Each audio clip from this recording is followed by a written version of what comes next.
Hello, everyone. This is Carolyn reading to you from the New Bedford Standard Times on Tuesday, February 4th. As always, we'll start today with the local weather. Today will be a breezy day with decreasing clouds. High will be 47 degrees and lows 18 degrees. Tomorrow, Wednesday, February 5th, will be a colder day with periods of sun. Highs will be 31 degrees and lows 17 degrees. Thursday, we'll see an inch or two of snow mixing with rain. Highs 41 degrees and lows 37 degrees. Friday will be a sunny and breezy day with highs of 42 degrees and lows of 21.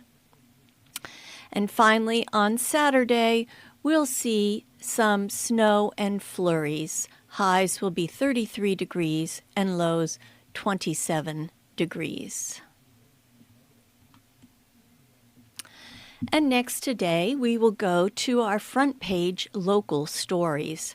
The first story is entitled MBTA Chief, South Coast Rail Testing is Complete, by Dan Medeiros, the Herald News USA Today Network. South Coast Rail, it's coming, it's real. So declared Philip Eng, General Manager of the MBTA, at its most recent Board of Directors meeting held January 23rd. He said the project, which will connect Fall River, New Bedford, and Taunton to Boston via passenger rail for the first time since the late 1950s, remains on track to open in a few months this spring. All infrastructure construction is complete, including all 6 new platforms: Middleborough, East Taunton, Freetown, Fall River Depot, Church Street, and New Bedford, and 2 layover stations in Fall River and New Bedford. The MBTA has undertaken an extensive testing phase for the Positive Train Control System, which is a group of automatic safety systems to prevent collisions, derailments, and other accidents. Eng said that's all done, too. All 988 tests that were required for positive train control have been successfully completed, Eng said. We're in the final steps.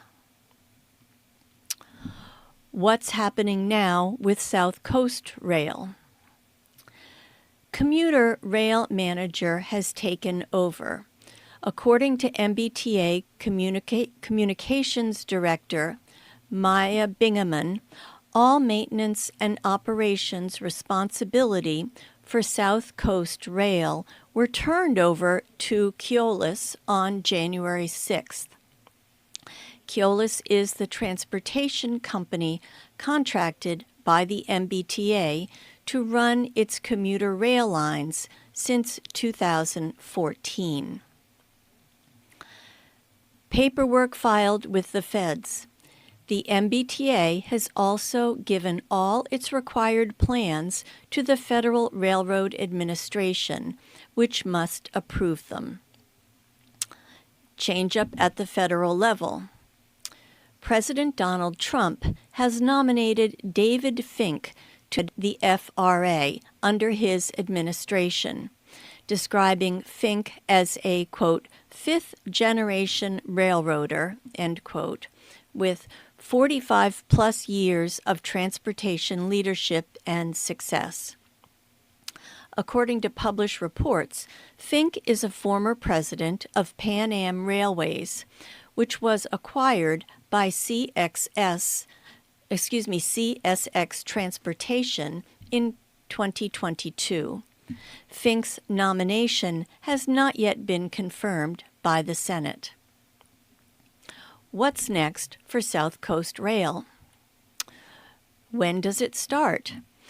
Eng has said South Coast Rail should be open in May. What will it cost? All new stations are Zone 8 in terms of the fare. $12.25 each way if traveling all the way to Boston. On weekends and federal holidays, the fare is $10 and offers unlimited travel anywhere on the commuter rail network. Reduced fare is $6 for the disabled, people 65 or older, people enrolled in state assistance programs, and others. It's free for children under 11, people who are legally blind, police and firefighters, military personnel in uniform, and certain government officials from the Department of Public Utilities and elevator inspectors. When will it run? The exact schedule hasn't been released. The MBTA has said it will be 32 trips to and from South Station in Boston every weekday, and that service will run on weekends.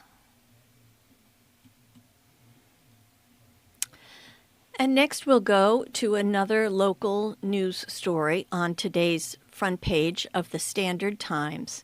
This story is entitled, "One of 62 Turbines Producing Power After Blade Collapse," by Heather McCarran, Cape Cod Times, USA Today Network. Vineyard Wind 1 is once again turning wind into electricity, even as its developer works to meet a federal mandate requiring the removal of turbine blades made at the Canadian factory where the faulty blade that collapsed last summer was produced. Company spokesman Greg Kilvarg confirmed that one turbine is back in operation, capable of producing about 13.6 megawatts when running at full capacity. Vineyard Wind 1 is delivering power from one turbine, which has met the project's stringent safety and operational conditions, he said. Recently, the Federal Bureau of Safety and Environmental Enforcement fully lifted the suspension order it had placed on the project following the July 13th blade collapse at wind turbine generator AW-38 that sent debris crashing into the ocean. The action comes a little more than a month after the agency permitted installation of the first 3 turbine blades since the incident. The Bureau of Ocean Energy Management on January 17th also approved a revised construction and operations plan with conditions for Vineyard Wind 1, which will produce 800 megawatts of energy from 62 turbines when completed. A root cause analysis of the blade failure conducted by the manufacturer and installer GE Vernova found that the collapse was the result of a manufacturing deviation at the factory in Gaspé, Canada, specifically failed bonding of materials. Although the Bureau is continuing its own investigation, the revised plan acknowledges manufacturing errors in calling for Vineyard Wind to remove all Canadian-made blades installed on up to 22 turbine generators prior to the July 13th failure.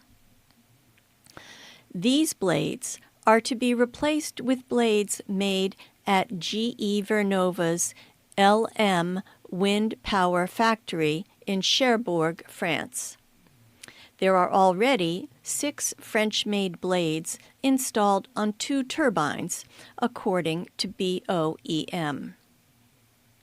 As part of its conditions, the agency is also requiring that Vineyard Wind demonstrate to federal regulators' satisfaction that the blades manufactured at the Cherbourg facility meet original design criteria.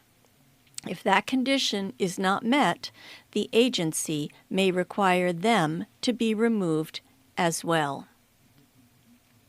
Vineyard Wind must additionally continue to, quote, cooperate with any federal investigations, end quote, of the blade failure, and with any scientific study of the blades, as well as, quote, make BSEE aware of any shutdown triggered by the blade monitoring system within 2 hours, and confirm within 24 hours whether the alarm is or is not a false alarm, end quote.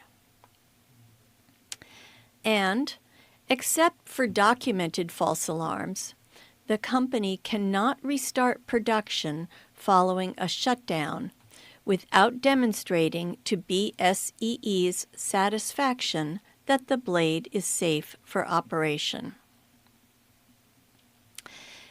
Gilvarg did not give specific information about how the project's timeline has changed, but emphasized in an email that, quote, following months of extensive work and collaboration with the federal interagency, GE Vernova and Vineyard Wind have created a detailed and rigorous approach to safely resume the construction and operation of the project, end quote.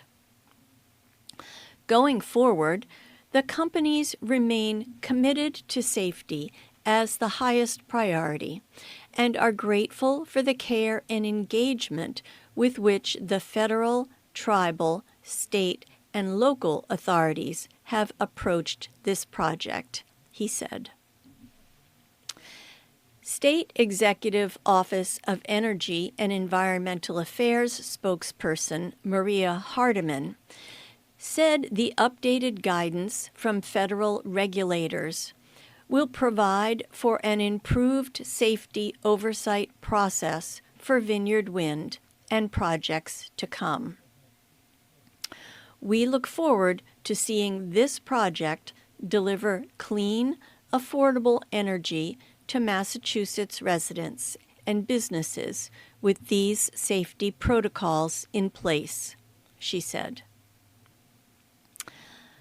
Mass wind power despite messaging from Trump. In spite of the message coming from the White House that offshore wind is not a priority and continuing concerns from activists, Governor Maura Healey has doubled down on the state's commitment to clean energy development. We're going to continue to support the offshore industry here in Massachusetts, Healey said at a recent press briefing. It's really important for jobs. It's really important for our economy. It's really important for meeting our climate goals, and it's important for establishing regional independence when it comes to energy. She emphasized that she advocates for energy, quote, from a bunch of different sources, end quote, including solar, hydro, wind, energy efficiency, storage, and micronuclear options.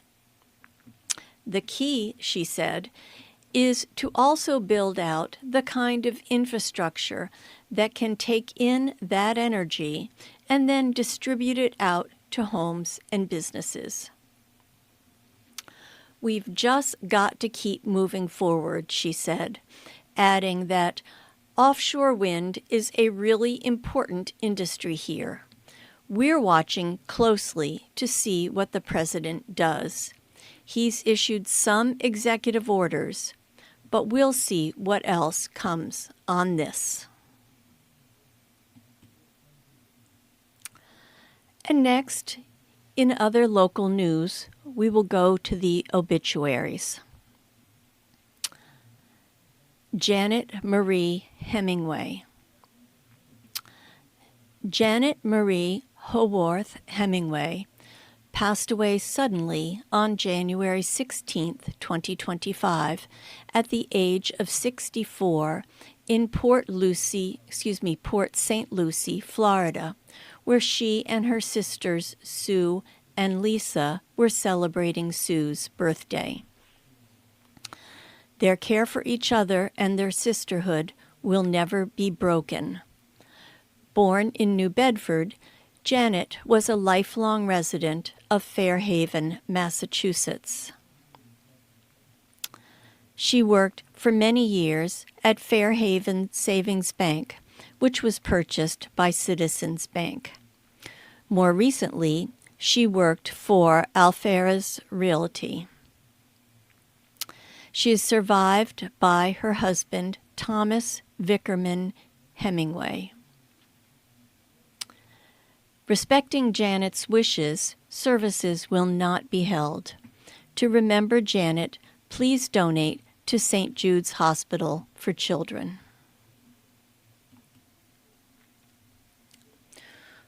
Wilson Harding. Wilson, or Bud David Harding, age 90, a citizen of the Mashpee Wampanoag tribe, passed away at his home in Mashpee on January 28th. He was predeceased by his wife, Joan Gendron Harding, in 2020. Bud was born and raised in Bourndale, Massachusetts.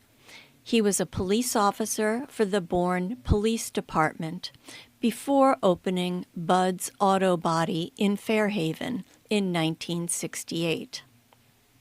Bud was a member of the New England Vikings Motorcycle Club, the Acushnet Rifle and Pistol Club, and the New Bedford Regional Pilots Association.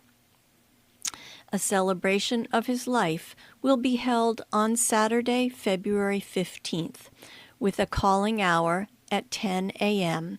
and a service at 11 a.m. at the Old Indian Meeting House in Mashpee. And there is one death notice in addition to the obituaries. The death notice is for Phyllis Dobia Duhamel, aged 87, from New Bedford, passed away February 1st.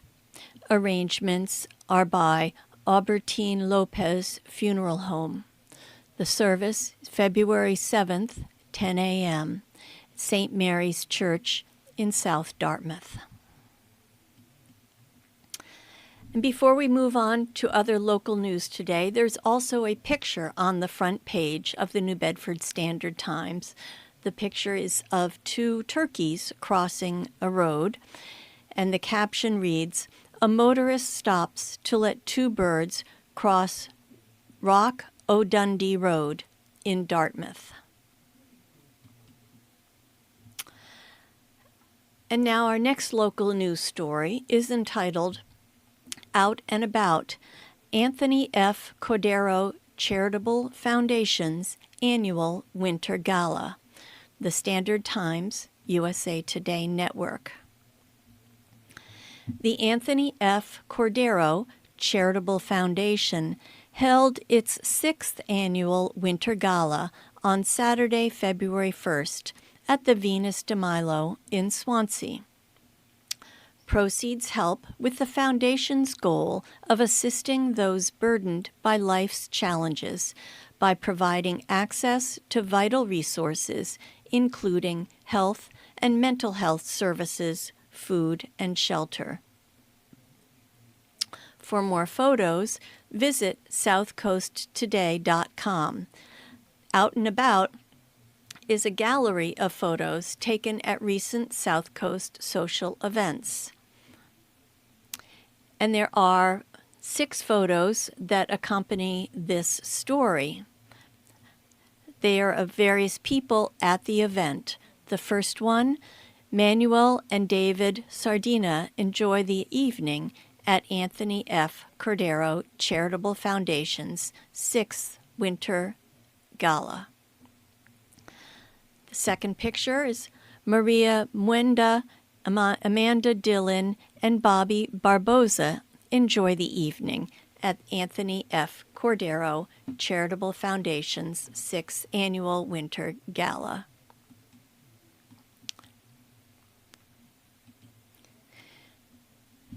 And now we'll go to another local news story. Some offer praise, some widely criticize. Peltier commutation draws reaction by Cape and Massachusetts tribal members. By Rachel Devaney, Cape Cod Times, USA Today Network. In 1978, a march from California to Washington, D.C., known as the Longest Walk, was to protest threats to Native American rights. But some participants were also protesting the 1977 conviction of Native American activist Leonard Peltier on murder charges, according to Jack McGee of New Bedford, an attorney who worked for more than 25 years to free him. A large delegation of Mashpee Wampanoag tribal members were present at the end of the walk, said McGee. It was a big event in those days, and Mashpee was always there to support. On January 20th, then-President Joe Biden commuted Peltier's life sentences to home confinement without pardoning him for his crimes. In turn, Cape and Islands tribal members and associates have mixed reactions. The most poignant thing was that he didn't want to die in prison. He wanted to wrap his arms around his children, Mashpee Wampanoag tribe member Paula Peters said. As a Times reporter in 1999, Peters visited Peltier when he was being held at a federal penitentiary in Leavenworth, Kansas.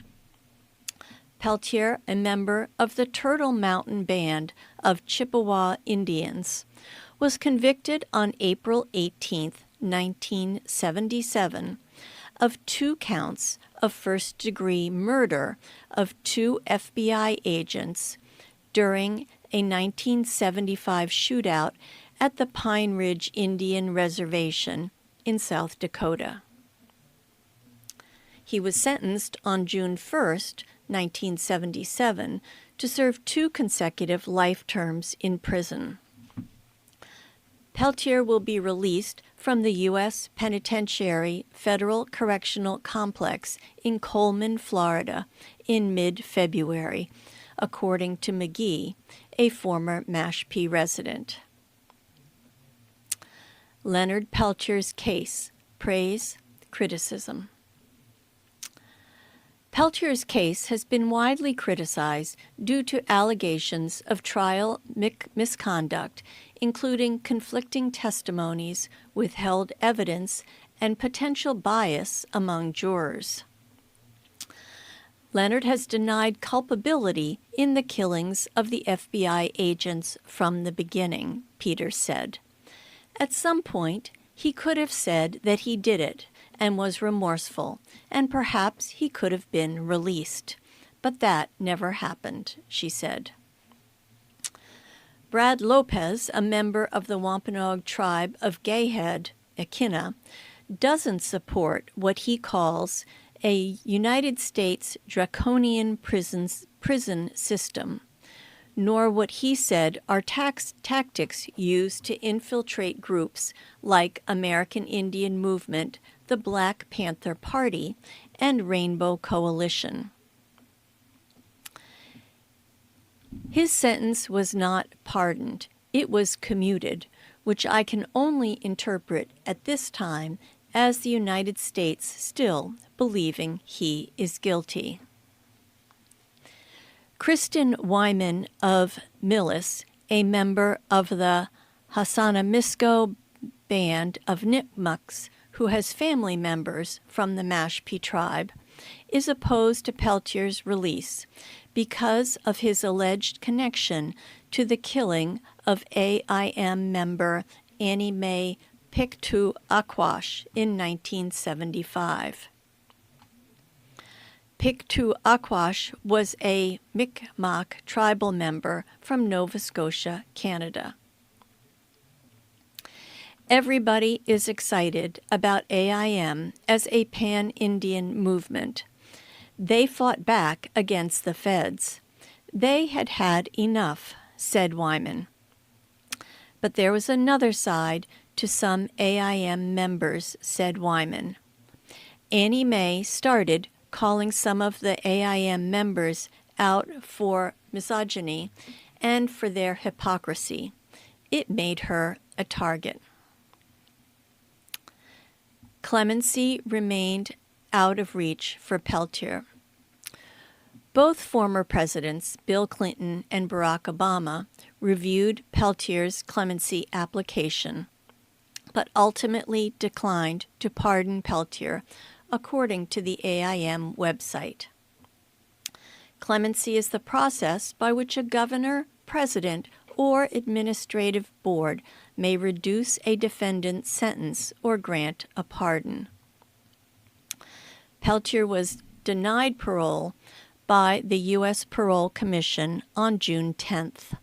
At that time, Paul O'Brien, executive director of Amnesty International USA, called on Biden to grant Peltier clemency. During a recent visit between Biden and Pope Francis,